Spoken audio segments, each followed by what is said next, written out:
بسم اللہ الرحمن الرحیم نحمدہ ونصلی علی رسولہ الکریم اما بعد۔ آج 15واں خطاب ہے، یا ایھا الذین آمنوا، یہ سورہ آل عمران کی آیت نمبر 118، جس میں اللہ تبارک و تعالیٰ نے ایمان والوں کو یہ کہا ہے کہ تم غیر مسلموں کو اپنا رازدار مت بناؤ، اپنے مسلمانوں کو چھوڑ کر کے غیر مسلم اقوام کو، خواہ وہ یہودی ہوں، عیسائی ہوں، مشرک ہوں، ان کو اپنا رازدار مت بناؤ۔ اور اس آیت کا شان نزول جو مفسرین نے لکھا ہے وہ بھی یہی ہے کہ یہود و نصارہ کے یہود کے دو اہم قبیلے تھے، اوس اور خزرج۔ یہ دونوں مسلمان ہو گئے، اور مسلمان ہونے سے پہلے یہودی تھے اور آپس میں بہت ان کی لڑائی جھگڑے رہتے تھے۔ اب وہ قبائل یا وہ یہودی جو مسلمان نہیں ہوئے تھے، وہ کسی صورت بھی ان کو یہ چیز پسند نہیں تھی، ان کا مسلمان ہونا۔ وہ اس کوشش میں رہتے تھے کہ کسی طریقے سے ان کی آپس میں کوئی نہ کوئی لڑائی یا جھگڑے کراتے رہیں، ان کے حالات خراب کراتے رہیں، اور کوئی نہ کوئی نئی سے نئی کوئی نہ کوئی سازش کرتے رہتے تھے۔ بظاہر ان کو محسوس نہیں ہونے دیتے تھے کہ ہم تمہارے دشمن ہیں، کیونکہ پرانی دوستیاں بھی تھیں ان کی، تو وہ پرانی دوستیاں بھی نبھا رہے تھے، لیکن پس پردہ وہ ایک جو ان کے دلوں میں بغض تھا، عناد تھا، جو عداوت تھی ان کے اسلام لانے کی، اس کو بھی وہ نبھا رہے تھے۔ اس کے لیے وہ اپنی دل کی جو بغاوت ہے یا دل کی جو ان کی دشمنی ہے، اس کو بھی وہ پورا کرتے تھے۔ اس لیے اللہ تبارک و تعالیٰ نے اہل ایمان کو متنبہ کیا ہے۔ بظاہر تو وہ اس وقت کے جو مسلمان جن کا اوس اور یہودیوں کے ساتھ یا عیسائیوں کے ساتھ واسطہ تھا، اور اوس اور خزرج کو یہ خطاب ہے ایمان والوں کو، لیکن چونکہ قرآن مجید قیامت تک کے لیے ہے، تو اس لیے قیامت تک کے اہل ایمان کو یہ خطاب ہے، یا ایھا الذین آمنوا لا تتخذوا بطانۃ من دونکم۔ اب وہ چونکہ مسلمانوں کے ساتھ ایک منافقانہ چال چلتے تھے، منافقانہ چال یہ کہ دل میں تو ان کے بغض، دشمنی، عناد تھا، لیکن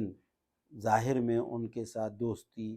ان کے ساتھ دعا سلام، ان کے ساتھ اٹھنا بیٹھنا انہوں نے نہیں چھوڑا تھا۔ اور مسلمان وہ بھولے بالے تھے، وہ ان کی سازشوں کو نہیں سمجھ پائے، تو وہ بعض اوقات ان سے دل کے راز کی باتیں بھی کر جاتے تھے، اور وہ تو ان کے قریب ہوتے ہی اس لیے تھے کہ یہ راز کی باتیں کریں، تاکہ پھر اپنی سازش ایسی کر سکیں کہ ان کے آپس میں دشمنی یا ان کے آپس میں لڑائی جھگڑا پیدا کریں۔ تو اس لیے اللہ تبارک و تعالیٰ نے ان کی جو وہ منافقانہ کیفیت تھی، اللہ تعالیٰ نے اس کو بیان کیا ہے، اور اصول اور قاعدہ یہ بیان کیا ہے قیامت تک کے لیے کہ یہ ہے، یعنی جو غیر مسلم ہیں، خواہ وہ یہودی ہیں یا عیسائی ہیں یا مشرقین ہیں، ان کی عادت ہی یہی ہے کہ وہ چونکہ مسلمانوں کے اور اسلام کے خلاف ہیں، اس لیے وہ کبھی بھی تمہارے دوست نہیں ہو سکتے اور رازدار نہیں ہو سکتے۔ بے شک وہ تمہارے ساتھ بیٹھیں، اٹھیں، کھائیں، پئیں اور اپنی دوستی بھی ظاہر کریں، لیکن اللہ رب العزت نے اہل ایمان کو یہ چکنا کیا ہے، متنبہ کیا ہے کہ ان کی باتوں میں نہیں آنا۔ یا ایھا الذین آمنوا لا تتخذوا بطانۃ من دونکم، مسلمانوں کو چھوڑ کر کے ان کافروں کو اپنا بطانہ مت بنانا۔ بطانہ کا مطلب ہے، اصل اس کے لغوی جو معنی ہیں وہ ہیں یہ جو استر ہوتا ہے، اندر والی سائڈ کا جو کپڑا ہوتا ہے اسے بطانہ کہتے ہیں، جو بطن کے ساتھ ہوتا ہے، یعنی رازدار، اس کے بامحاورہ جو ترجمہ کیا جاتا ہے وہ کیا جاتا ہے رازدار، جس کو ہم کہتے ہیں دلی دوست، جس سے دل کی باتیں بنا کرتا ہے۔ اللہ تعالیٰ نے منع کیا ہے لا تتخذوا بطانۃ، ان کو تم اپنا بتانا یعنی اپنا رازدار دلی دوست مت بنانا۔ کیوں؟ اس کی وجہ بیان کی ہے، اس لیے کہ لا یعلونکم خبالا، وہ ہمیشہ تمہاری برائی چاہتے ہیں، وہ تمہاری بربادی چاہتے ہیں، تمہیں برباد کرنا چاہتے ہیں، تمہیں لڑانا چاہتے ہیں، تمہیں تباہ کرنا چاہتے ہیں۔ یعنی ان کے دل کے اندر تمہارے بارے میں کوئی نرمی نہیں ہے،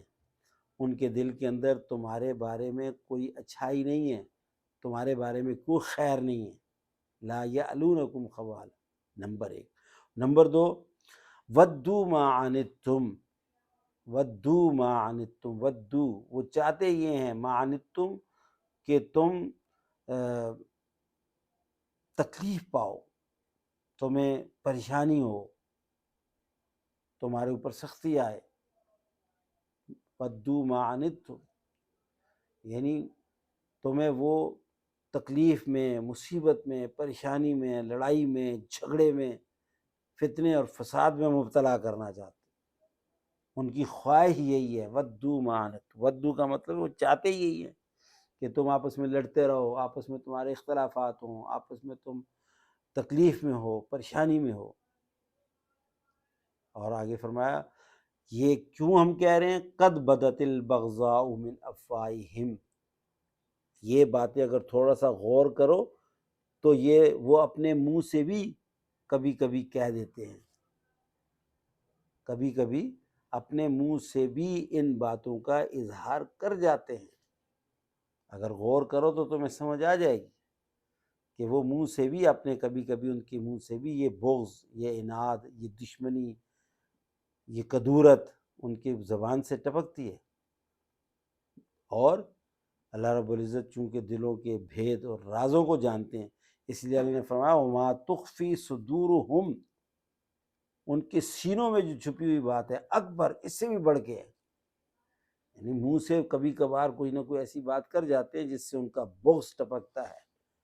ان کی دشمنی ظاہر ہوتی ہے۔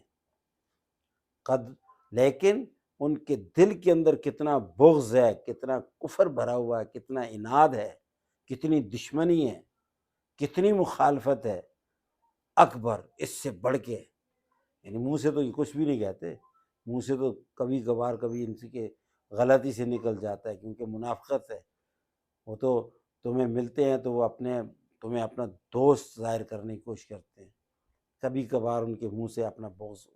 لیکن وما تخفی صدورہم، سینوں میں جو وہ چھپا کے انہوں نے جو کچھ رکھا ہوا ہے اکبر، اس سے بہت بڑا ہو، اکبر کا مطلب اس سے بہت بڑا، یعنی بہت بڑا بغض، بہت بڑا عناد، بہت بڑی دشمنی، کدورتیں دل کے اندر یہ چھپائے ہوئے۔ ہمیں سوچنا چاہیے اللہ تعالیٰ کے بارے میں کیا کچھ سمجھا رہے ہیں، کیا کچھ بتا رہے ہیں۔ قد بینا لکم الآیات ان کنتم تعقلون، ایمان والو تمہیں یہ کھل کھل کر کے ہم اس لیے بتا رہے ہیں تاکہ تمہیں عقل آ جائے، تم سمجھ جاؤ۔ یہ حکم اس وقت کے لیے بھی تھا، آج کے لیے بھی ہے، اور قیامت تک کے لیے ہے۔ دیکھیں جتنی بھی غیر مسلم اقوام ہیں، الکفر ملت واحدہ، جتنی غیر مسلم اقوام ہیں، خواہ وہ یہودی ہیں، عیسائی ہیں، مشرقین ہیں، یہ مسلمانوں کے خیر خواہ نہ ہیں، نہ تھے، نہ ہوں گے۔ اس لیے ان کو اپنا دوست سمجھنا، ان کو اپنا رازدار سمجھنا، ان سے اپنے راز کی باتیں کرنا، یہ منع کیا گیا ہے۔ اور تاریخ اس بات پر گواہ ہے کہ مسلمانوں نے جتنی بھی اگر شکست کھائی ہے، نقصان اٹھایا ہے، یا اپنی رواں دواں حکومتیں اگر اپنے ہاتھوں سے گنوائی ہیں، اس میں سب سے بڑا ہاتھ اسی چیز کا ہے کہ انہوں نے غیر مسلم لوگوں پر اعتماد کیا ہے، بھروسہ کیا ہے۔ تاریخ اس پہ گواہ ہے۔ جب مسلمان ان غیر مسلم اقوام پر بھروسہ کرتے ہیں تو وہ برباد ہوتے ہیں۔ تاریخ میں ایسا ہوا ہے، جتنے بھی ہمارے سلطنت عثمانیہ کا جو سقوط ہے اور اسی طرح سے ہمارے جو مغلیہ امپائرز جو گزرے ہیں ان کا جو سقوط ہے، اور اس سے پیچھے بھی جتنے بھی ہمارے مسلم حکمرانوں کی جو حکمرانیاں ختم ہوئی ہیں، سلطنتیں ختم ہوئی ہیں، اگر اس کا بغور مطالعہ کیا جائے تو اور بھی وجوہات ہیں، لیکن جو بڑی وجہ ہے وہ یہ ہے کہ ہم نے ان کو اپنا رازدار بنایا، ہمارے بڑوں نے ان کو اپنا رازدار بنایا اور انہوں نے ہمیں ڈھسا ہے، ہماری آستین کے یہ سانپ بنے ہیں۔ یہ شروع سے ایسا ہوتا ہوا چلا آ رہا ہے۔ انفرادی طور پر بھی ہمیں منع کیا گیا ہے، اجتماعی طور پر بھی منع کیا گیا ہے، اور حکومتی سطح پر بھی منع کیا گیا ہے، سیاسی سطح پر بھی منع کیا گیا ہے، معاشی سطح پر بھی منع کیا گیا ہے، معاشرتی سطح پر بھی منع ہے۔ یہ لوگ جو غیر مسلم ہیں یہ اس قابل نہیں ہیں کہ ان کو رازدار بنایا جائے۔ دیکھیں دو باتیں بالکل الگ ہیں، ایک ہے غیر مسلموں کے ساتھ تعلقات اچھے رکھنا، یہ ایک الگ چیز ہے، ان کی عزت کرنا، احترام کرنا، اکرام کرنا، اور ان کی کوئی نقصان نہ پہنچانا، یہ ایک الگ ٹاپک ہے۔ لیکن ان کو اپنا قریبی دوست بنا لینا، ان پر اعتماد کرنا، ان پر بھروسہ کرنا، یہ ایک الگ ہے، اس سے منع کیا گیا۔ ان کے ساتھ جو حسن سلوک کر سکتے ہیں، اسلام اس کی تبلیغ کر رہا ہے، تعلیم دے رہا ہے، لیکن دوسری طرف ان کو اتنا قریب کر لینا کہ یہ اپنے رازدار بنا لیں اور اپنے اہم ترین عہدوں پر ان کو فائز کر لیں، اس سے منع کیا گیا ہے۔ یہ اگر کریں گے تو پھر بربادی ہے، پھر تباہی۔ کیوں؟ اس لیے کہ ودوا ما عنتم، یہ تو چاہتے ہی بربادی، ہماری بربادی چاہتے ہی، یہ کبھی بھی ہماری آبادی نہیں چاہتے۔ اور آج تو دنیا نے کھلی آنکھوں سے دیکھ لیا ہے جو فلسطین میں اور غزہ میں ہو رہا ہے، کھلی آنکھوں سے دیکھ لیا ہے کہ یہود کی وہ حرکتیں کہ جو پوری دنیا میں کس بیانیے کے ساتھ اب یہ سامنے آئیں گے، جہاں چھوٹے چھوٹے معصوم بچوں کو اور چھوٹی چھوٹی بچیوں کو اور معصوم عورتوں کو اور بوڑھوں کو جو بارود سے جلا رہے ہیں، مار رہے ہیں، گھر تباہ کر رہے ہیں، ان کے پورے بلڈنگیں تباہ کر رہے ہیں، کس منہ سے یہ انسانیت کا جو ہے وہ نعرہ لگائیں گے اور انسانیت کی بات کریں گے، اور انسانیت کی بات کر کے پھر یہ تازے ہوں گے؟ یہ ہو ہی نہیں سکتا۔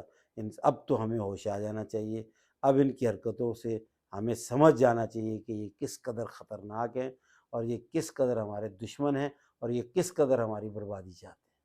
اور یہ تو قرآن ہمارا ہمیں کھل کر کے یہ باتیں بتا رہا ہے۔ قد بینا لکم الآیات، اللہ کہتے ہیں میں تو کھل کے تمہیں بتا رہا ہوں،